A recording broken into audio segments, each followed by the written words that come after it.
Hey guys, welcome back to my channel Pencil Biology. In today's lecture, we are going to see about lysosomal storage disease, and in that particularly we are going to learn about inclusion cell disease. As we know that we have an organelle known as lysosome, and the lysosome contains a number of enzymes that are known as hydrolase enzyme.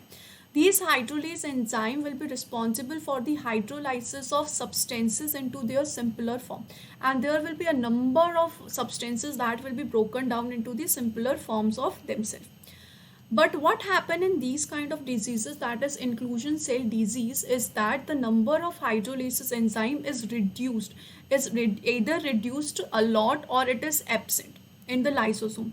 If that kind of condition has occurred, due to which what will happen, due to which these substances will not be able to converted into their simpler form, and once if they are not able to convert it into their simpler form, then these substance will get accumulated in the lysosome.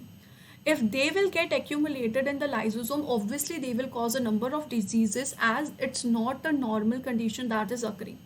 So in one of the kind of condition, it is known as inclusion cell disease. We'll see why it occurs. So generally, if we see, these hydrolases are what? These hydrolases are proteins, these are enzymes, and we know that the proteins or the enzymes are synthesized in the RER, that is rough endoplasmic reticulum. This rough endoplasmic reticulum contains a ribosome that is responsible for the synthesis of these proteins. So what is happening in this protein is present. Then what will happen, from RER one vesicle will form, and this protein will be transported to Golgi apparatus. Once it is in Golgi apparatus, this protein will be modified. It will be modified in such a way that one signal sequence will be attached to this protein, and this signal sequence will be a signal that yes, this protein has to be transferred into the lysosome. Okay. But in this type of condition, in this type of disease, this signal sequence, we are unable to attach this signal sequence on the protein. Okay. Normally we'll see what will happen. For example, this is RER. In RER, this protein is present. With this, a short chain of carbohydrate is attached, that is NAG. That is two molecule of NAG attached, that is N-acetyl glucosamine. Two molecules of N-acetyl glucosamine is normally present when the protein is in ER itself. With that, 8 menus are present. Total of 8 menus are present. Now what will happen? These whole protein will be transported to the Golgi. This glycoprotein is to be transported into the Golgi, and in Golgi there is an enzyme known as N-acetyl glucosamine transferase or phosphotransferase. Their enzyme known as N-acetyl glucosamine phosphotransferase. What it will be basically do, let's see that. So here is the protein right now in Golgi. Here is those two molecule NAG, NAG, NAG, and then 7 menus. Okay, in 8th menus, particularly in 8th menus, there will be a modification will be done in its 6th carbon. In menus 6th carbon, a phosphate group will be attached. With that, one more molecule of NAG will be attached, that is N-acetyl glucosamine will be attached. Okay, so this is basically attached. If this on 6th carbon a phosphate group is attached, it is a signal that okay, this protein has to be transferred into the lysosome. After, in Golgi itself, this molecule will be replaced, this molecule will be removed. So N-acetyl glucosamine will be removed in Golgi itself, but this phosphate will remain. This phosphate and this protein will remain, and this will be a signal that yes, this protein has to be transferred into Golgi. Now what is happening now in inclusion cell disease, this N-acetyl glucosamine phosphotransferase is not able to produce. We are not able to produce this enzyme. Why we are not able to produce this enzyme? Simple reason, because there has mutation occurred in this gene.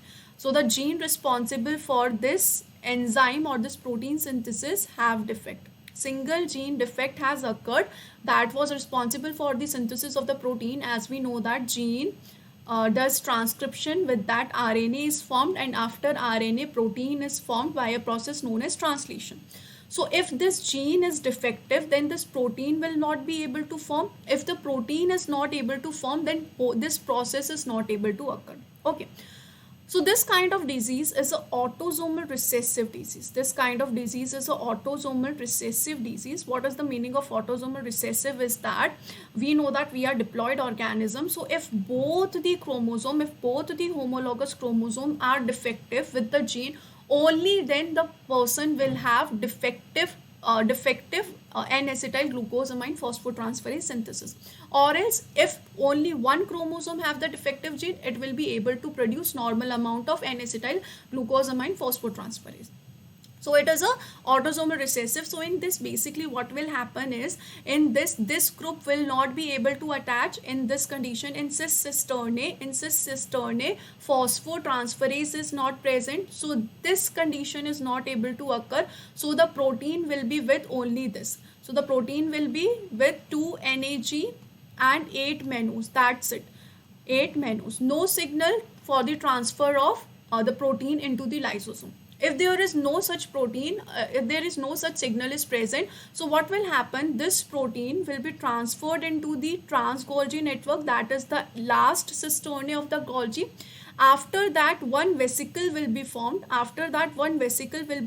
And this protein, instead of transfer them into the lysosome, it will be transported outside the plasma membrane. If this is the PM, it will be secreted outside the cell. It is released outside the cell.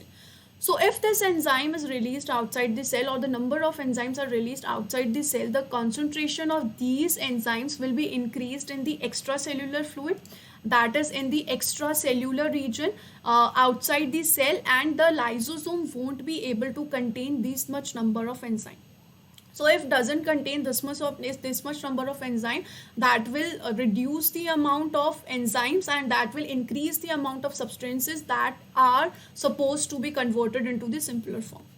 So this is known as what, inclusion cell disease, in which lysosome contains a lot number of substances accumulated, and they will result into the formation of inclusion body. That will be harmful for the organism. Obviously it will be harmful for the organism. Certain organisms even live for only 6 to 7 years, and after that they are unable to survive. Certain organisms survive based on the other sorting or protein targeting that occur in the lysosome. Still, the main process is not occurring, so it will obviously affect the person. So this is the condition. Basically, autosomal recessive condition is occurring, due to which N-acetyl glucosamine phosphotransferase is not forming, due to which mannose doesn't contain a phosphate on its 6th carbon, due to which it is not able to transport in lysosome. So I hope this video will be helpful to you. I hope this video will help you to understand this concept very easily. Don't forget to subscribe my channel and share this video with all your friends. Thank you so much, guys. Bye bye.